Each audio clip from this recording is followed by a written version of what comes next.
Hello दोस्तों, आप लोग कैसे हैं। और आज मैं आप सभी के लिए 14 जनवरी का करंट अफेयर लेकर आ गया हूं फिर से। और आज की क्लास में हम पढ़ेंगे जेड मोल्ट्रन और डीआरडीओ द्वारा लॉन्च की गई और बेस्ट जेवलिन थ्रोअर का अवार्ड जिनको मिला है। तो 2025 के सभी करंट अफेयर के 14 जनवरी के सभी करंट अफेयर को यहाँ पे कवर करेंगे। और जो भी 14 जनवरी की जो भी घटनाएँ घटी है, सभी घटनाओं को मैं इस छोटे से क्लास में आप सभी को पढ़ाने जा रहा हूं। तो चलिए शुरू करते हैं। आज का पहला जो न्यूज़, फर्स्ट न्यूज़ जो निकल के आ रही है आप सभी के लिए, वो न्यूज़ निकल के आ रही है आप सभी के लिए। फर्स्ट न्यूज़ निकल के आ रही है आप सभी के लिए, निकल के आ रही है। दक्षिण भारत में पहला संक्रामक रोग प्रयोगशाला शुरू किया गया है, जिसमें दक्षिण भारत का सबसे पहला, जो कि बेंगलुरु में किया गया है। बेंगलुरु में किया गया है। बेंगलुरु में दक्षिण भारत का सबसे पहला संक्रामक रोग वैधशाला शुरू किया गया, प्रयोगशाला या वैधशाला बोले यहाँ पे शुरू किया गया है। जो कि इसलिए किया गया बेंगलुरु में ही, इसलिए किया गया क्योंकि यहाँ सिलिकॉन वैली, इसको भारत की सिलिकॉन वैली कहते हैं। जो कि प्रयोगशाला में जो यूज़ की जाती है मटेरियल, उस मटेरियल को जो कि बेंगलोर में आसानी से उपलब्ध हो जाए, इसके कारण से बेंगलोर ही चुना गया है, ताकि वहाँ पे सभी जो भी व्यवस्था है वहाँ पे मिल सके। इसलिए दक्षिण भारत में खोला गया पहला संक्रमण रोग प्रयोगशाला खोल दिया गया है, समझे। बाकी अगर बात करते हैं तो इसका क्वेश्चन आपको जिस इस प्रकार पूछेगा, क्वेश्चन पूछे आपका कि दक्षिण भारत की पहली संक्रामक रोग प्रयोगशाला कहाँ स्थित है, कहाँ पे अभी अभी खोली गई है। क्या वो चेन्नई में खोली गई है, हैदराबाद, बेंगलोर, कोची। तो इसका आंसर आप सभी का हो जाएगा सी, बेंगलोर में हो जाएगा। आप इंग्लिश वालों के लिए भी और हिंदी वालों के लिए है, ठीक है। Where is the south Indian first the infection of the disease laboratory located, कहाँ है, तो बेंगलुरु में है, समझे। फिर अगला जो न्यूज़ निकल के आ रहा है, अगली न्यूज़ निकल के आ रही है जम्मू एंड कश्मीर से निकल के आ रही है। जम्मू एंड कश्मीर से अगली न्यूज़ निकल के आ रही है।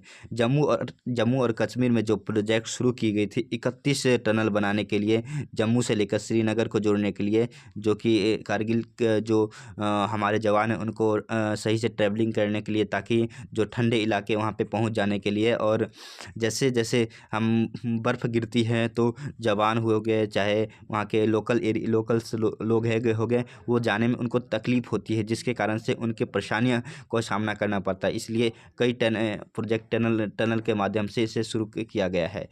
जो जेड मोड टनल का उद्घाटन अभी अभी किया गया है, इसे नरेंद्र मोदी ने किया है। इसके नरेंद्र मोदी जी ने अभी भी इसका उद्घाटन किया है, कल ही उद्घाटन इसे नरेंद्र मोदी जी ने किया था। इसका जेड मोड टनल का उद्घाटन कर दिया है, समझे, जिसे सोनमर्ग टनल भी कहते हैं, समझे। तो आपको यहाँ पे देखने को मिलेगा कि जेड टनल क्या होता है, जेड टनल इसे क्यों कहते हैं, आपको ये देखना है। ये 424 किलोमीटर के आसपास का है। ये रूट इस प्रोजेक्ट के तहत है। ये एक टनल नहीं है, इस टनल का एक भाग सोनमर्ग टनल यानी जेड टनल है। 31 टनल ऐसा ही बनाया जाएगा। 31 टनल बनाने का लक्ष्य रखा गया है जम्मू कश्मीर के टूरिज़्म और वहाँ के जो कि मिलिट्री रूट है उनको सही से ठंडे इलाकों में पहुँचाने के लिए, समझे। आप यहाँ देख सकते हैं 2680 करोड़ रुपए का यहाँ पे इन्वेस्टमेंट किया गया है। यहाँ पे समुद्री तल से 8652 फीट ऊपर रहेगा, इसकी ऊंचाई तक रखी गई है। आप यहाँ पे देख सकते किसकी किसकी सहायता भी ली गई, सभी है। यहाँ पे जो जेड मोटर है वो यहाँ पे देख सकते हैं आपसे 69 किलोमीटर सेंट्रल से शुरू हो रही है और 81.3 किलोमीटर सेंट्रल तक ख़त्म होगी ये टनल, समझे। जम्मू कश्मीर और सोनमर्ग को जोड़ेगी ये टनल। जेड टनल है वो जम्मू कश्मीर और सोनमर्ग को जोड़ने का काम करेगी। तो जेड टनल इसका इसलिए नाम रखा गया। आप यहाँ पे देख सकते हैं ये जो यहाँ से निकलती है और यहाँ पे जो पहाड़ियाँ है उसको पहाड़ को काट कर, पहाड़ को यहाँ पे देखने को आपको मिलेगा कि ये पहाड़ियाँ हैं, तो पहाड़ को काट कर अंदर से रास्ता बनाई जाती है। और इस रास्ते का जो ये मिट्टियाँ होती है वो कमज़ोर हो जाती है, जिस कारण से यहाँ के लोकल्स होते हैं इसे मंजूरी नहीं देते बनाने के लिए। उनकी समस्याओं की होती है, जो नेचर के खिलाफ नहीं, वो चाहते कि नेचर के खिलवाड़ ना किया जाए, जिसके कारण से, समझे, इसलिए वो बनाने नहीं देते हैं, समझे, इसके कारण से। बाकी अगर आप क्वेश्चन आपको इस प्रकार पूछेगा कि जेड मोड टनल की स्थापना को जोड़ता है, किस स्थान को जोड़ता है, किन दो स्थानों को जोड़ता है, आपको बताना है। क्या श्रीनगर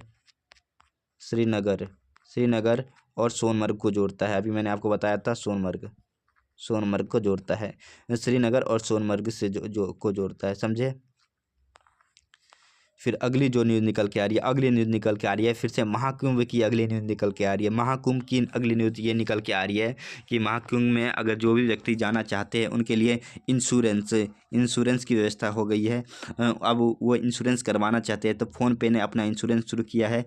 फ़ोनपे के द्वारा जो भी एसबीआई का एग्ज़ाम दे रहे हो वो सब इस न्यूज़ को ज़रूर ढंग से पढ़े। एसबीआई का जो भी एग्ज़ाम दे रहे हो, एसबीआई कलर का एग्ज़ाम दे रहे हो, समझे। उनके फ़ोनपे का जो भी फ़ोनपे का है, फ़ोनपे ने अपना इंश्योरेंस स्कीम शुरू किया है ताकि आप अपना इंश्योरेंस ले सकते हैं। जो भी महाकुंभ में जा रहे हैं अपना लाइफ इंश्योरेंस, हेल्थ इंश्योरेंस ले सकते हैं। हेल्थ इंश्योरेंस के लिए ये स्कीम शुरू किया है फ़ोनपे ने, समझे। Health and travel cover in the insurance launch of the travellers attending of the Mahakumbh Mela, समझे। फिर अगली जो क्वेश्चन आपको इस प्रकार पूछेगा, महाकुंभ में यात्रियों के लिए विशेष बीमा योजना किसने शुरू की है? क्या वह गूगल पे ने शुरू किया है, पेटीएम ने शुरू किया है, फ़ोनपे ने या भारत पे ने? तो इसका आंसर हो जाएगा आप सभी का ए हो जाएगा, गूगल पे ने शुरू किया है। फ़ोनपे ने शुरू किया था, सॉरी, फ़ोनपे ने शुरू किया है, समझे। यहाँ पे हिंदी इंग्लिश का दिक्कत होता है हिंदी इंग्लिश से, समझे।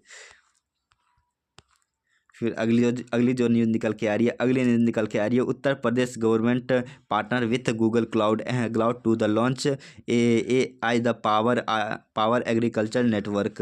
उत्तर प्रदेश ने अब किसानों के लिए कृषि को आगे बढ़ाने के लिए इन्होंने एक गूगल क्लाउड के साथ अपने साझेदारी किया है, जिसके तहत ड्रोनों की सहायता से अब वो अपना देख पाएंगे कि किस समय मौसम होगी, ताकि वो अपने फसलों को प्रोटेक्ट कर सके, फसलों की आपूर्ति को ख़राब होने से बचा सके। इसके लिए गूगल क्लाउड के साथ इन्होंने साझेदारी की है, जिससे किसानों को जो नुकसान होती है उसको कम से कम किया जा सके, डिक्रीज किया जा सके। क्योंकि जो भी किसानों के, मान लीजिए कि कहीं वर्षा अधिक आने वाली है तो पहले से पता चल जाए कि किसानों को कि यहाँ पे वर्षा अधिक आने वाली है, ताकि वो उस वर्षा से लड़ सकने, ताकि वो नेचर से प्रोटेक्ट अपने आप को कर सके, समझे।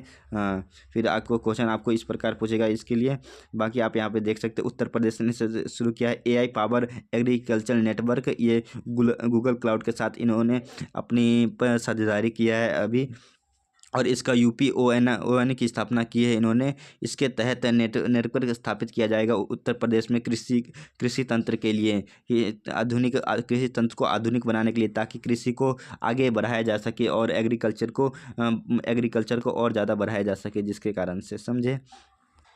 फिर अगली जो क्वेश्चन आपको इस प्रकार पूछेगा कि उत्तर प्रदेश सरकार ने Uttar Pradesh open network for agriculture UPON की स्थापना के लिए किसके साथ साझेदारी की है? क्या माइक्रोसॉफ्ट के साथ किया है, या अमेजॉन वेब सर्विस के साथ किया है, या गूगल क्लाउड के साथ, या टाटा कंसल्टेंट सर्विस के साथ? तो इसका आंसर आप सभी का सी हो जाएगा, गूगल क्लाउड के साथ इन्होंने अपने साझेदारी को अभी साझा किया है, जिसके कारण ये अपने किसानों को आसानी से अपने AI के साथ कनेक्टिविटी दे सके, समझे।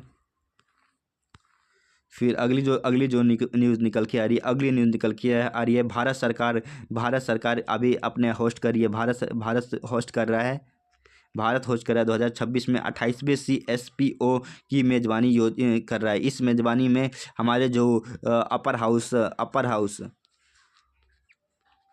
और लोअर हाउस, जो अपर हाउस किसे कहते हैं, राज्यसभा और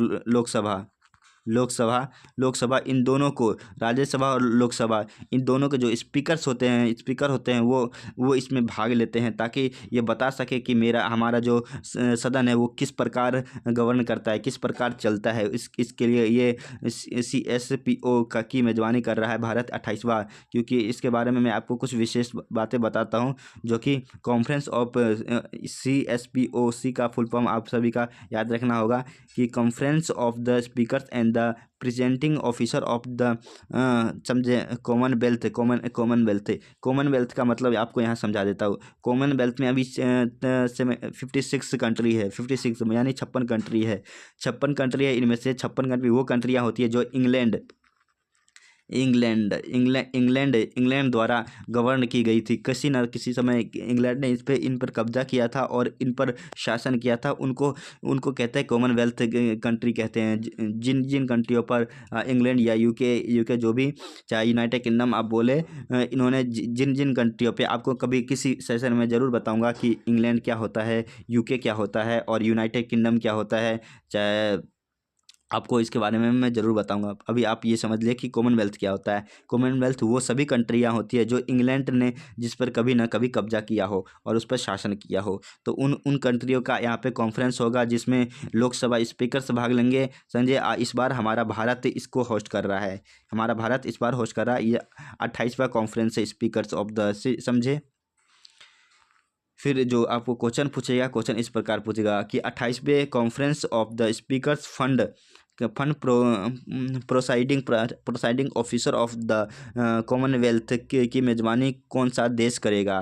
क्या ऑस्ट्रेलिया कर रहा है, क्या कनाडा कर रहा है, या भारत कर रहा है, या दक्षिण अफ्रीका? तो इसका आंसर सी हो जाएगा। आप सभी का कर रहा है सी, भारत कर रहा है। इसका होस्ट भारत कर रहा है।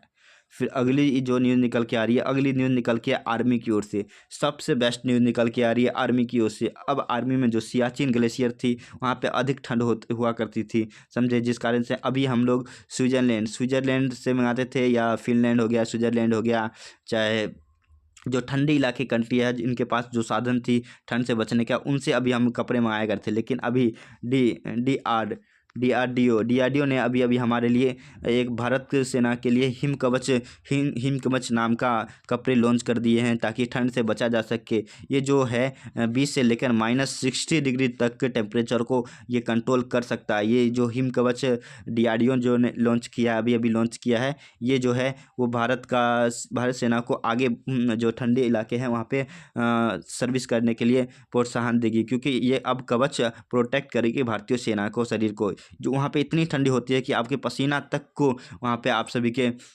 पसीना तक को भी आपके वहाँ पे जमा देने का काम करती है, इतनी ठंडी होती है, समझे। बाकी आपकी क्वेश्चन इस प्रकार पूछेगा जैसे कि सियाचिन और लद्दाख बॉर्डर पर भीषण ठंड में तैनात सैनिकों के लिए डीआरडीओ द्वारा लॉन्च की गई यूनिफॉर्म का नाम बताइए। क्या वह बर्फ कवच है, हिम कवच है, या स्नो गार्ड है, या आइस शील्ड है? तो इसका आंसर आपको हो जाएगा हिम कवच। इसका बी आंसर आ जाएगा, हिम कवच हो जाएगा आपका आंसर। फिर जो अगला क्वेश्चन आप सभी का पूछेगा, अगला क्वेश्चन पूछेगा ऐसे कि हिम कवच यूनिफॉर्म किस तापमान सीमा में काम करने के लिए डिवाइज की गई है? डिवाइन की गई है। तो क्या 0 से लेकर -40 डिग्री तक, या 10 डिग्री से लेकर -50 डिग्री तक, या 20 डिग्री से लेकर -60 डिग्री तक, या 30 डिग्री से लेकर या -70 डिग्री तक? तो इसका जो आंसर हो जाएगा सी हो जाएगा, -20 डिग्री से लेकर -60 डिग्री तक सेंटी डिग्री तक आप सभी के लिए ये प्रोटेक्ट करेगी। फिर अगली जो न्यूज़ निकल के आ रही है, लेबनान से निकल के आ रही है। लेबनान के राष्ट्रपति यहाँ पे अपॉइंट किए गए। लेबनान के राष्ट्रपति जोसेफ ऑन को लेबनान के राष्ट्रपति नियुक्त किए गए हैं। समझे, लेबनान की बात करें तो लेबनान में 3 प्रकार की सरकारें होती है। एक तो होता है यहाँ पे प्रेसिडेंट होते हैं, वो होते हैं ये वहाँ, उसके बाद यहाँ पे होते हैं स्पीकर्स होते हैं। हर तीनों अलग अलग धर्म के होते हैं। यहाँ पे स्पीकर हो गए हैं लोकसभा स्पीकर हो गए, उसके बाद इधर लोकसभा स्पीकर हो गए, इधर हो जाते हैं यहाँ पे आप सभी के प्रेसिडेंट साहब हो जाते हैं, यहाँ पे प्राइम मिनिस्टर हो जाते हैं। ये तीनों जो होते हैं वो अलग अलग धर्म के होते हैं। एक शिया होता है, एक सुन्नी होता है, और एक क्रिश्चियन होता है। समझे, ये तीनों अलग अलग धर्मों के लोग इस लेबनान को चलाने का काम करते हैं, जिसके कारण से यहाँ पे एक समय आया भी था जिस समय यहाँ की हालातें बहुत ख़राब हुई थी और गृह युद्ध का भी सामना करना पड़ा था लेबनान को, समझे। बाकी अगर क्वेश्चन आपको इस प्रकार पूछेगा कि लेबनान के नए राष्ट्रपति के रूप में किसे चुना गया है? क्या साद हरीरी को चुना गया है, या जोसेफ ऑन को चुना गया है, या मिशेल ऑन को चुना गया है, या नजीब मिकाती को चुना गया है? तो इसका आंसर हो जाएगा जोसेफ ऑन को, बी आंसर आ जाएगा इसका, समझे। बाकी अगली जो न्यूज़ निकल के आ रही है, अगली न्यूज़ सबसे बड़ी न्यूज़ निकल के आ रही है आप सभी के लिए, जो कि आपके हर किसी न इंपॉर्टेंट क्वेश्चन आप नोट कर सकते हैं इसको। नीरज चोपड़ा ने सर्वश्रेष्ठ पुरुष भाला फेंक खिलाड़ी का खिताब जीत लिया है। सबसे श्रेष्ठ 2024 का सर्वश्रेष्ठ भाला फेंक खिताब जीत लिया है। इसे इनको मिला है, अभी अभी मिला है। आपको बताते हैं क्यों, किस कारणों से इनको दिया गया है। यहाँ पे देख सकते हैं ट्रैक एंड फील्ड न्यूज़ है, जो कि यूएसए की एक है। इन्होंने इसे दिया है, अभी अभी नीरज चोपड़ा को दिया है। बेस्ट भाला फेंक से नवाजित किया गया है। देख सकते यूएस मैगजीन है track and field news US है, जो कि world best mains javelin thrower 2024 का, जो कि नीरज चोपड़ा को सम्मानित किया गया है।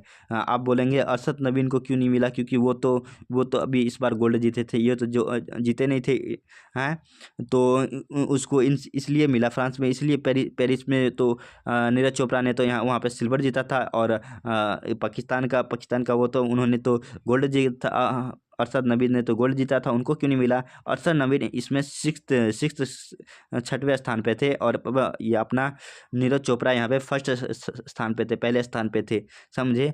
उनको इसलिए नहीं मिला क्योंकि सब ज़्यादा मैच यहाँ पे नीरज चोपड़ा जीते हैं, और अधिकतर मैचों में यहाँ पे नीरज चोपड़ा ने मेडल लेकर आए हैं, जिसके कारण से इनको फर्स्ट पोजीशन दिया गया है, समझे, नीरज चोपड़ा को, समझे, इसके कारण से। बाकी अगर क्वेश्चन की बात करें तो क्वेश्चन आपको इस प्रकार पूछेगा कि 2024 के लिए दुनिया के सर्वश्रेष्ठ पुरुष भाला फेंक खिलाड़ी के रूप में किस से मान्यता दी गई है। क्या वो जोहान्स वेंटर को दी गई है, या जैकब वाल्डेज को दी गई है, या नीरज चोपड़ा को, या एंडरसन पीटसन को दी गई है। तो इसका आंसर हो जाएगा आप सभी का सी हो जाएगा, नीरज चोपड़ा को।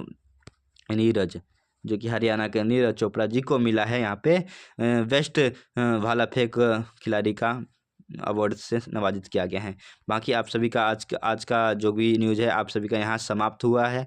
बाकी अगर आपको क्लास अच्छा लगा हो तो हमारे क्लास को लाइक करें, शेयर करें, ताकि और भी हम आप हमें प्रोत्साहन दें, ताकि आप सभी के लिए और नए नए न्यूज़ लेकर आता हो, हर रोज़ नए नए न्यूज़ लेकर आते रहूँ, ताकि आपके जो भी कॉम्पिटिटिव एग्ज़ाम है वो आसानी से सॉल्व हो जाए। बाकी मेरे तरफ से है कि आप जो भी एग्ज़ाम्स दे रहे हो उसके लिए ऑल द बेस्ट। आपके जब भी एग्ज़ाम्स हो तो आपके लिए ऑल द बेस्ट मेरे तरफ से। बाकी आप सभी को अगर एग्ज़ाम की तैयारी करें तो मन लगा के एग्ज़ाम की तैयारी करें। बाकी अगर आपको वीडियो अच्छा लगा तो वीडियो को लाइक करें, शेयर करें, और हमारे चैनल को सब्सक्राइब जरूर कर ले। एक बार सब्सक्राइब जरूर कर ले, बेल आइकन जरूर दबा ले, ताकि हमारे साथ आप मिलकर अपना तैयारी को बेस्ट बनाए, समझे। बाकी धन्यवाद, चलिए मिलते हैं, जय हिंद जय भारत, मिलते हैं अगली नेक्स्ट क्लास में।